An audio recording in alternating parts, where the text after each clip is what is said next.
All conflicts are theological. This is a claim that Hilaire Belloc makes in his work, The Cruise of the Nona. He got this idea from one of the great minds of the late 19th and early 20th century Catholic Church in the Anglosphere, and that would be Cardinal Manning. A cardinal who, you could liken him to a figure like Cardinal Burke or Cardinal Sarah or somebody like that today. Somebody who was supremely loyal to the Roman Pontiff, supremely loyal to the Church, and yet had to speak the truth when what they perceived to be errors came from the very top, and were basically punished for it. Hilaire Belloc visited Cardinal Manning numerous times when he was a young man, and learned a great deal from him. And I cannot deny that, having read an enormous amount of Belloc's works, that Cardinal Manning's influence permeates all of it. Hilaire Belloc deeply influences my channel.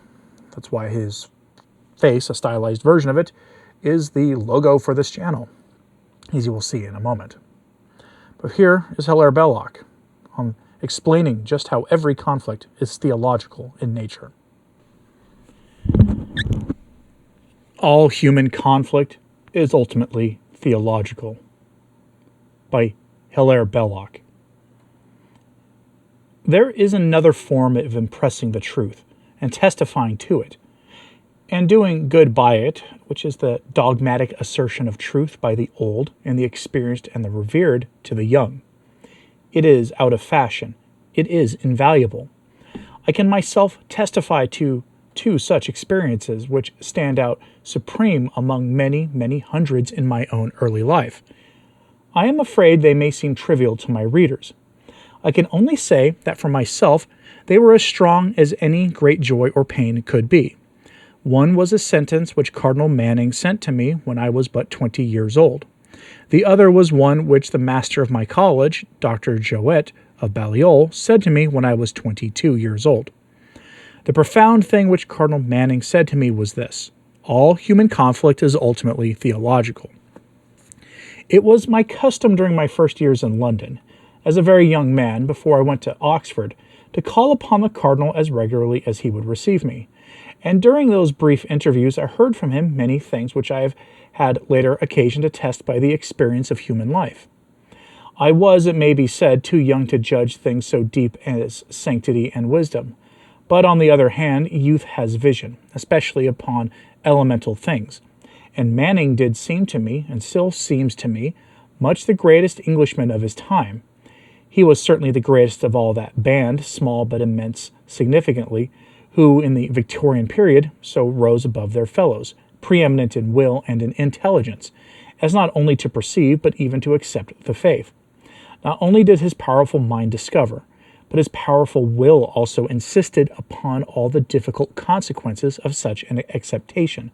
He never admitted the possibility of compromise between Catholic and non-Catholic society. He perceived the necessary conflict and gloried in it. This saying of his, which I carried away with me somewhat bewildered, that all human conflict was ultimately theological, that is, that all wars and revolutions and all decisive struggles between parties of men arise from a difference in morals and transcendental doctrine, was utterly novel to me. To a young man the saying was without meaning. I would have almost said nonsensical, save that I could not attach the idea of folly to Manning. But as I grew older, it became a searchlight. With the observation of the world, and with continuous reading of history, it came to possess for me a universal meaning, so profound that it reached to the very roots of political action, so extended that it covered the whole. It is indeed a truth which explains and coordinates all one reads of human action in the past and all one sees of it in the present. Men talk of universal peace. It is only obtainable by one common religion. Men say that all tragedy is a conflict of equal rights. They lie. All tragedy is the conflict of a true right and a false right, or a greater right and a lesser right, or, at the worst, of two false rights. Still more do men pretend in this time of ours, wherein the habitual use of the human intelligence has sunk to its lowest. That doctrine is but a private individual affair, creating mere opinion, Upon the contrary, it is doctrine that drives the state, and every state is stronger in the degree in which the doctrine of its citizens is united.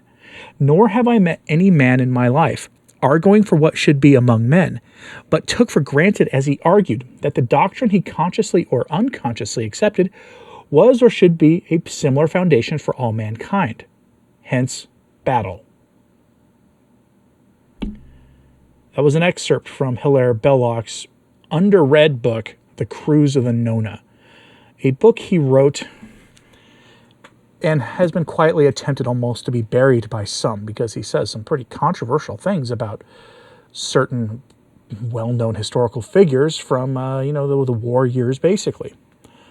Figures that are actually beloved by some Catholics, but the world tells us were undeniably evil. And no, I'm not talking about that painter from Austria either. But where is there an error in his reasoning? Are all conflicts theological?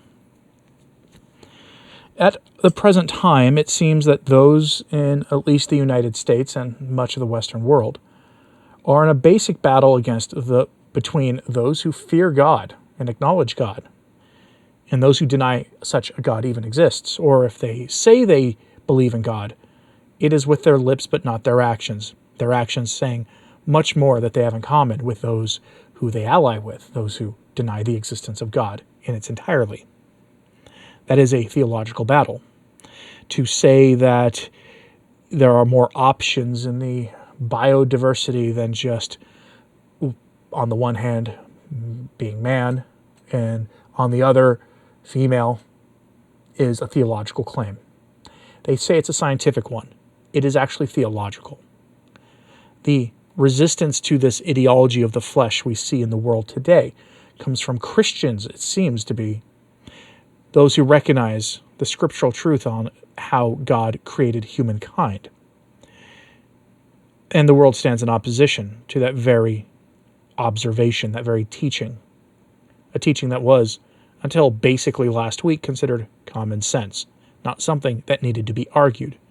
And yet here we are in the world today, arguing against a position that is, on its face, nonsensical. All conflicts are theological. Let me know what you think of this in the comments, please.